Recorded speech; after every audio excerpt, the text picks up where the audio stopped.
الحمد لله وكفى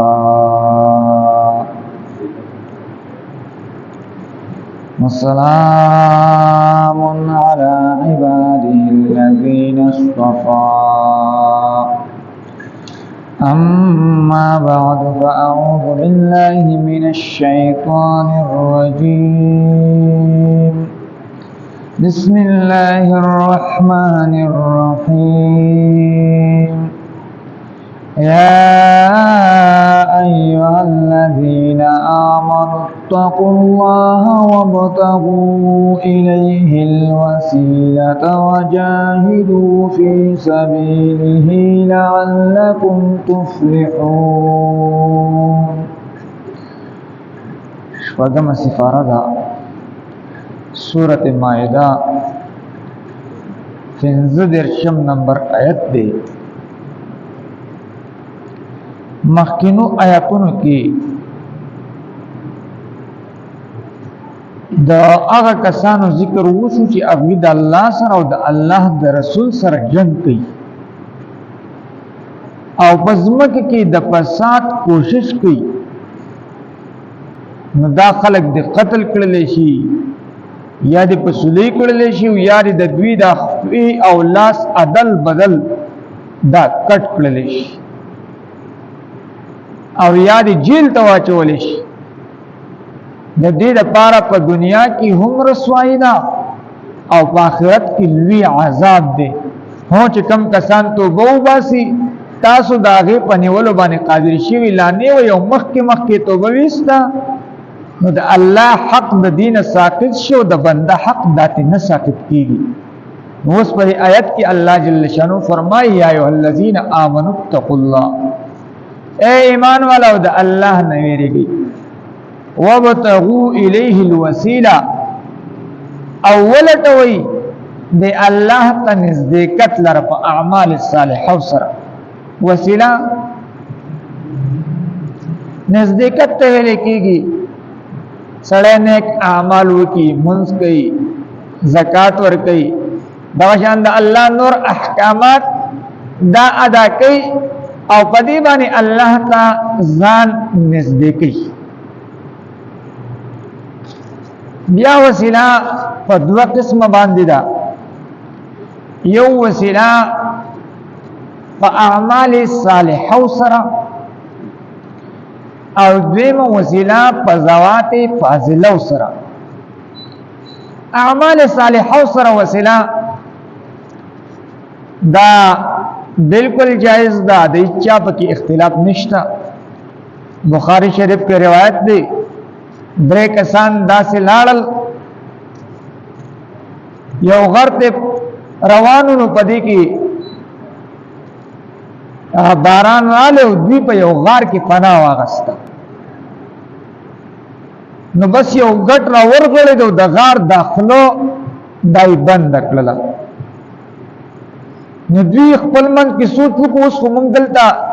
یو، نو که چا کم نیک عمل کړی الله ته پیش کو، وسیلې کو ورته چې الله موږ د دې مصیبت نه خلاص کړي. نو هغه یو پکې وای اے الله تا ته پته ده زما والدین وو، ما با ګړي بيزي سره ولي لاول به په دې خپلو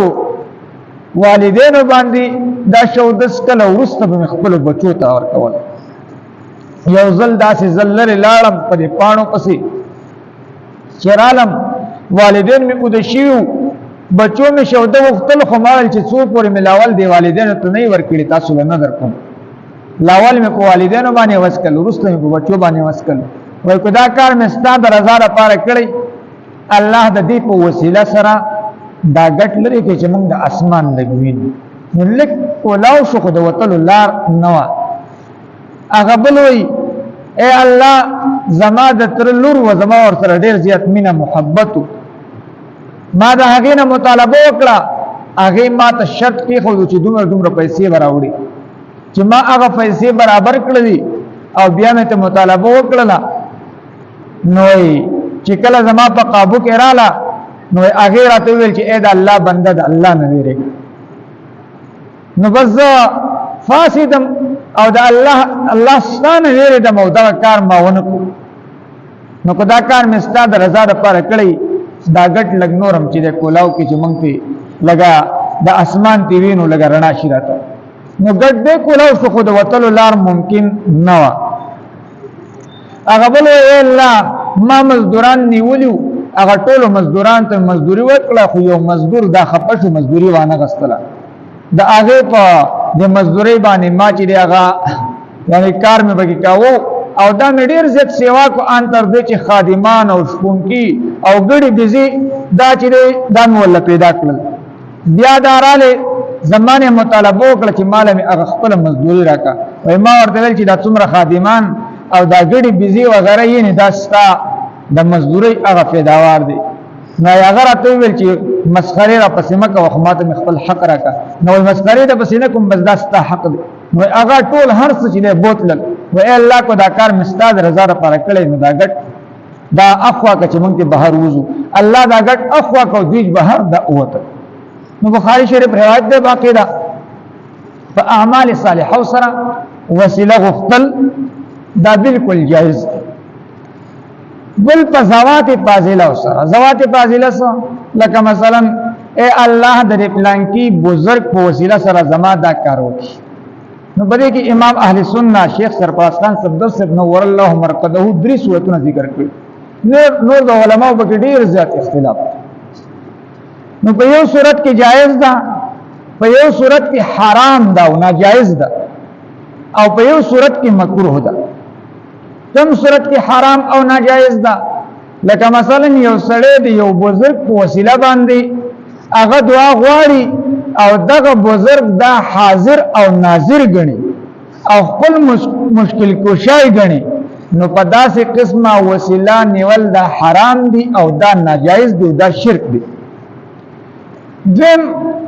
جهاد دا دی چې لکه مثلا دغه چا په وسیله دعا غواړي لکه د نبی رسول په وسیله دعا غواړي یا د صحابه په وسیله باندې دعا غواړي یا د ائمه مجتهدین په وسیله باندې دعا غواړي یا د یو بل نیک سړي په وسیله باندې دعا غواړي خدا خپل مشکل کوشا حاضر او ناظر چې دا نه غني بلکې بس د الله یو بنده دی یو نیک سړی دی نو اصل کې کار الله کوي کو الله وغواړي دا کار کوي او کو الله نه غواړي نه کې خدا کا سړی اسی وسیله کې الله د دې په وسیله باندې زما دا کار چیرې دا وکړي نو دا جائز ده او دریم دا چې یو جهاد هم ستا متعین نه وي نه د حاضر ناظر داری په ذهن کې او نه د بل جهاد چې دا متعین وي نو داسې وسیله غفتل دا مکروه دي دلتم الله تعالی اے ایمان والا ویریږي د الله نه وبتغوا الیه الوسیله تاسو ولته الله ته نزدېکت لره یعنی د الله نه حاجات وګړي په اعمال صالحو سره نیک اعمال الله ته وسیله کوي او نیک اعمال کوي وجاهدوا فی سبیله او تاسو جهاد کوي د الله په لار کې هغه کو هر قسمه جهاد وی کو جهاد بالنفس وی جهاد بالمال وی ځکه سبیل الله دو معنی دی یو عام معنی ده او یو خاص معنی ده شیخ سلیم الله خان سے نور الله مرقده په خپل دا بخاری شریف شرح ده کشف الباری هغه کې ذکر کړی دي چې سبیل الله دو معنی دي یو عام معنی ده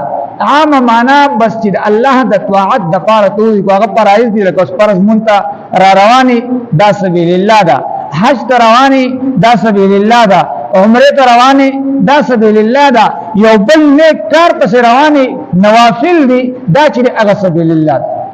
دا عام معنی ده او دیم معنی خاص معنی ده چې هغه سبیل الله نه مراد د الله په لار کې جنگیدل او د جهاد د پاره داتل دلته وجاهدوا فی سبیل الله تاسو جهاد وکړئ د الله په لار کې هر قسمه کو هغه مالی وي کو هغه جانی وي کو هغه د تصنیف په شکل کې وي کو هغه په هر طریقه کار باندې خود الله د طاعت د پاره کوشش کول لعلکم تفلحون دې د پاره چې تاسو کامیاب شئ ان الذين كفروا لو ان لهم ما في الارض بشک هغه کسان کفرو چې دوی کفر کړي دي کم خلکو کفر کړي دي او د کفر په حالات کې دوی مړشي نو کو بیا په فرض او تقدیر د ازمکا او دا ټول ډول د سونې نه چې هغه ډک کړل شي او دا د الله د عذاب نه په پیډې کې ورکول غواړي نو الله به دا قبول دا نکي دا به قبول نکړل شي ځکه روایت کې راځي الله با د یو ادنا جهنمی نه تپوسو کی وای کو ته غواړي چې د ازمکه ستاره پر ډکړل شي د سونې نه او دا په دې کې ورکول غواړي دا و چې او چې لازم کړه لډکړل شي دا په دې کې ورکول غواړم خو چې د عذاب نه داخلا شم الله ورته فرمایي ما په دنیا کې ستانه ډېر اسانه مطالبه کړې و هغه اسانه مطالبه سوچ زما سره شریک نه جوړوا او زما د وحدانیت قائل شه نو فتو ولګیدا چې ایمان دا ډېر زیات انتهایی قیمتي شی دی ځکه د دنیا د ژوند په ډېرو خلکو باندې تیر شو دا کو ډیر مالدار یو کو هر قسمه دغه ور سره د دې هر څه قیمتي شي چې دا ایمان دی نو د خپل ایمان حفاظت دا ضروری دی کو ډیر په سختو سره ژوند تیر شو د دنیا نه سړی زی نو بیا ورسته دغه ابد الاباد ژوند د خستګي په ایمان سره نو الله دې زموږ د ایمانونو حفاظت وکړي ان الذين بشك اغسان كفروا چې دوی کفر کړي لو ان لهم كچرتشید دوی د الله ول خبرینو خو بل فرض او تقدیر کو شی الله فرض او تقدیر دا مثلا الکه اسمان ته وکي اسمان ته وصله خطر نشي خو اصل کې فرض کې داګه لپاره خارج کې وجود نه جميعا طول ومثله او د دې پشان معهود د سر نوري ليفتدوا به دې لپاره چې دی په دې کې ورکی دی لرا من عذاب يوم القيامه دا عذاب د ورځې د قیامتنا ما تقبل منهم قبول بنکل لشد دوینا ولهم او د دوی لپاره عذاب الیم عذاب درناک دی یریدون دوی بغواړي دلته د اراده په معنا د تمنا او د حسرت سره ځکه چې یو تمنا او یو طلب کاش چې زه د جهنم نه دوزم نو د هر سړي به دا تمنا او داوي نو دوی بغواړي اي يخرجوا من النار چې دوی وځي د ورنه وما هم بخارجين منها او حال دار چې دی به وتون کې نه د ورنه ولهم عذاب مقيم او د دوی لپاره به عذاب همیشئ يا أيها الذين آمنوا ایمان والو اتقوا الله تاسو د الله نه ویریږئ وابتغوا او تاسو طلب کوي تاسو ولټوي الیه دی الله تعالی ته الوسیلة نزدېکت وجاهدوا او تاسو جهاد وکي فی سبیله د الله فلاره کې لعلکم تفلحون دې لپاره چې تاسو کامیاب شئ ان الذين بشکا کسان کفروا چې دوی کفر کړي دي لو ان لهم کچرتشید دوی د پارا ما فی الارض اغا چې بزمک کړي جميعا ټول ومثله د دې په مثل معه د سرا ليفتدوا به دې د پارا چې دوی په فدیه کې ورکی دی لرا من عذاب يوم القيامه د قیامت د ورځې د عذابنا ما تقبل منهم نقبل بنکل شي د دوینا ورهم عذاب الیم او د دوی د پاره بادرناک عذاب وی یریدون دوی غواړي ای یخرجوا چې دی وزي من النار دورنا وما هم بخارجین منها او حال دار چې دوی بنئ وتون کې د دیورنا ولهم او د دوی د پاره عذاب مقیم عذاب دائمی دے عذاب ہمیشہ دے یا ایها الذین آمنوا اتقوا اللہ اے ایمان والاو دا اللہ نوینے گئی وابتغوا او تاسو لٹوئی تاسو طلب کئی الیہ دی اللہ تعالی تا الوسیلتا وسیلی لرا نزدیکت لرا وجاہدوا او تاسو جہاد کوئی فی سبیلہ دا اللہ پلارکی لعلکم تفلحون دیر پارا چی تاسو کامیاب شئی ان الذین بشکا کسان کفروا چی دوی کفر کرنے لو ان لهم کچرتا دوی پارا شی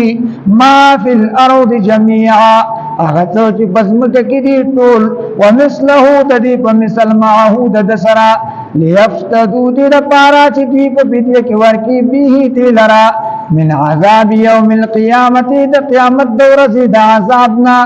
ما تقبل منهم قبول بانکل شید دوینا ولهم او دوی دپارا عذاب علیم عذاب دمناک دے یریدون او دوی بغواړي